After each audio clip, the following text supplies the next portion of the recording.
గిద్యోన్ని దేవుడు బలవంతుడిగా చూశాడు, పరాక్రమ గల బలాఢ్యుడు అని పిలిచాడు.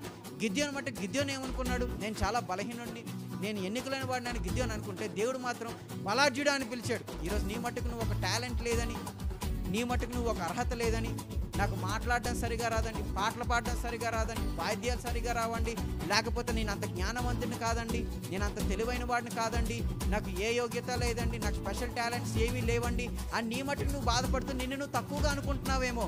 కానీ నా దేవుడు నిన్ను పిలిచే పిలుపు మాత్రం తక్కువ వాడిగా కాదు, ఘనమైన వాడిగా నిన్ను పిలుస్తున్నాడు నా ప్రభు. దేవునికి స్తోత్రం కలుగును గాక.